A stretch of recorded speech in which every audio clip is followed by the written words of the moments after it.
여러분 안녕하세요. HTBCTV입니다. 좋아요와 구독 신청은 영상 제작에 큰 힘이 됩니다. 오늘의 뉴스입니다. 연일 계속되는 반일운동 관련 소식입니다. 한국에 오는 일본인 관광객이 급감했다는 뉴스가 나오고 있습니다. 지금 한국 가도 괜찮다 문의만 있고 여행업계가 급감 조짐에 비상이 걸려 있습니다. 8월 첫째 주 일본인 관광객들의 한국 여행 문의가 전년 대비 80% 가까이 줄었다.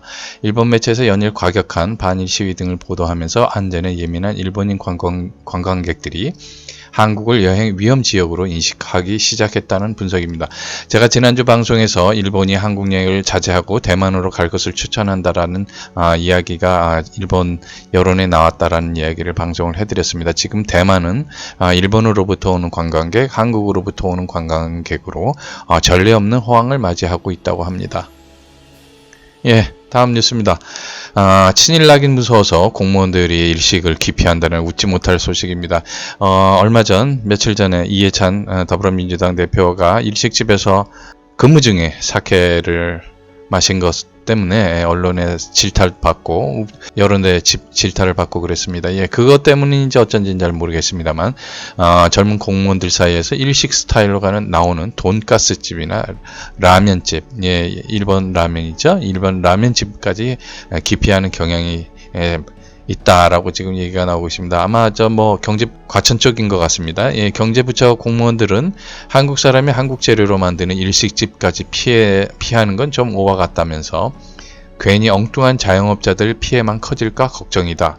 도끼로 자기 발등 찍는 한국인들의 자화상을 지금 보고 있는 겁니다. 예를 들어서 말이죠. 자기 자식이 반일 운동을 하고 일본 음식, 일본 물건 불매 운동을 하고 있는데 만약에 자기 부모님이 일식집을 운영을 한다든가 아니면 일본 제품 관련 유통업을 한다든가 판매업을 한다고 했었을 때 과연 그 불똥이 어디에 떨어지는 건지, 그러면 자기 부모들은 결국 친일파가 되는 것인지, 그럼 자기 자신은 친일파의 자식이 되는 것인지, 그 부분에 대해서 다 조금이라도 생각이 있는 사람이면 냉정하게 사태 파악을 하고 행동에 옮겨야 될 것이라고 생각을 하고 있습니다.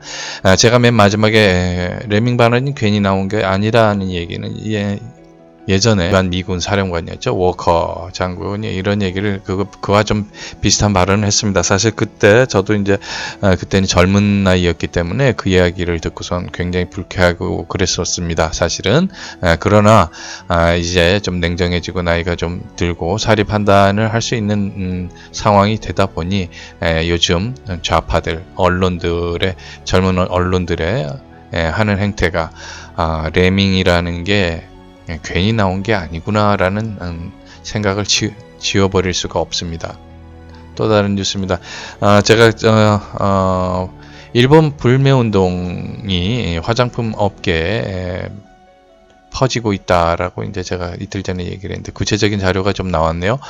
수입 원료의 약 24%가 일본산인데 특히 선크림 제조에 일본산 사용이 되고 있다고 합니다. 이거 사용을 안 하게 되면 여름철 성수기에 선크림 제조가 상당히 피해를 입는데 일본에서 수입하는 화장품 원료는 1억 3,489만 달러, 약 1,636억 원인데 전체 수입 물량 중에 23.5%를 차지한다고 합니다. 국산 원료가 있긴 하지만 제형 안정화를 위해 품질이 더 좋은 일본산을 사용하고 있다라는 이야기입니다. 예.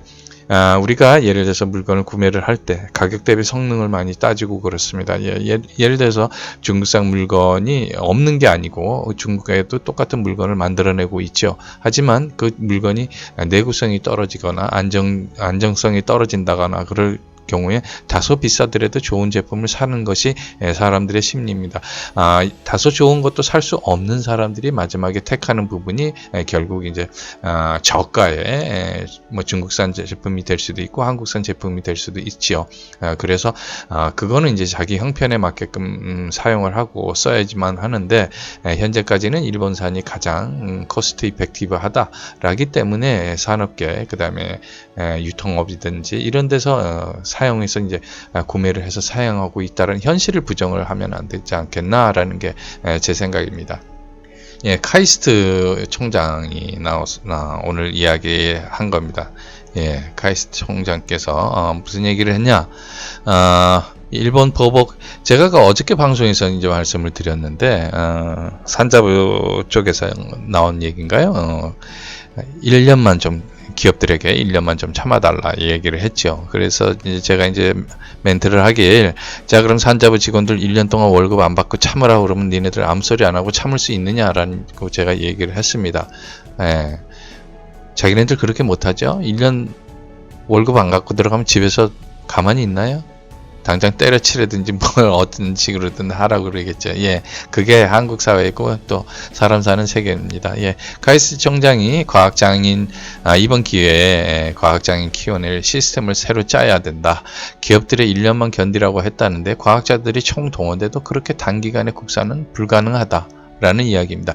이거는 실제로 연구 개발을 한 사람들이 아는 얘기지 정치인들이 입으로 얘기한다고 해서 이 해결될 문제가 아닙니다.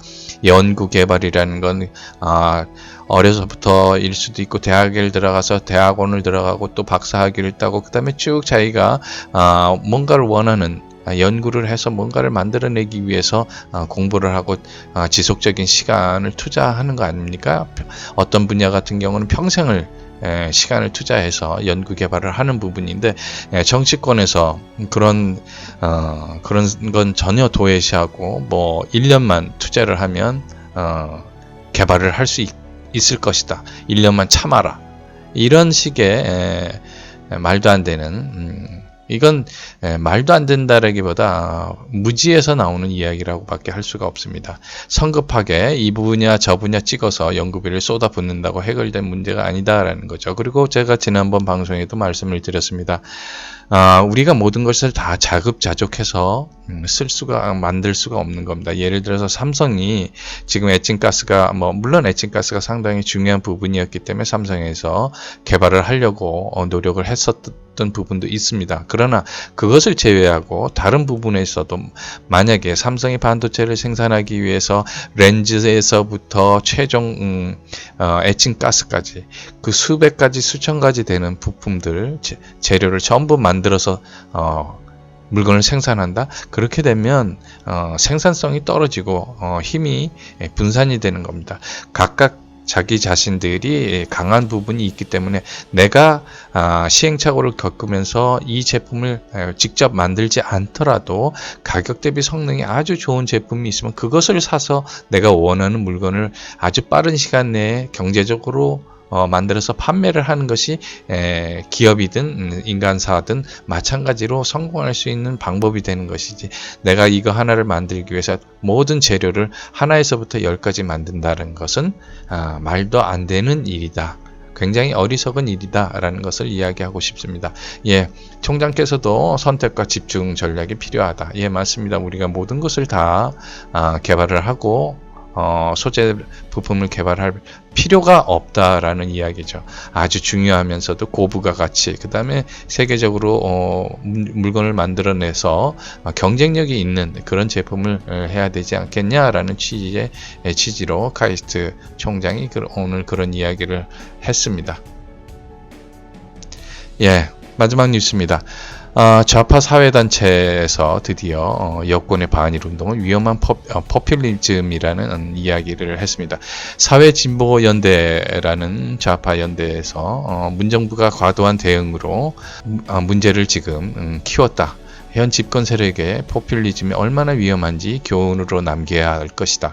한국은 경제성장의 대가로 과거사 청산의 기회를 포기한 것이며 포퓰리즘은 가상의 적을 만들어 그 적을 쳐부수기 위해 대중을 동원한다. 해결할 문제는 미뤄두고 가상의 적에 화풀이만 하면 우리는 혹독한 대가를 치를 것이다. 지금 제가 지금 말씀드린 저 이야기들은 지금 보수 우파가 얘기하는 것을 그대로 지적을 한 것입니다.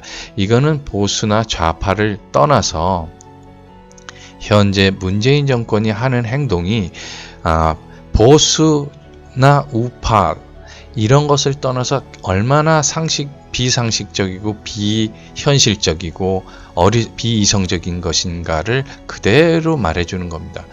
그래서 사회진보연대조차도 결국은 노동자들을 대변을 하는 사회진보연대조차도 이것이 계속 이런 비이성적인 행동이 오래 갈 경우에 결국은 현장에 있는 노동자들의 생명, 그 다음에 생활권, 그 다음에 그런 권리들이 자의가 아니고 타의에 의해서 훼손될 수 있다라는 것을 우려하기 때문에 좌파 사회단체에서도 현재 문정권의 반일 운동은 위험한 포퓰리즘이라는 날카로운 비판을 하는 것입니다. 그래서 문파 탈출은 지능순이다 라는 이야기입니다. 네, 여러분, 오늘 뉴스는 여기까지입니다. 감사합니다.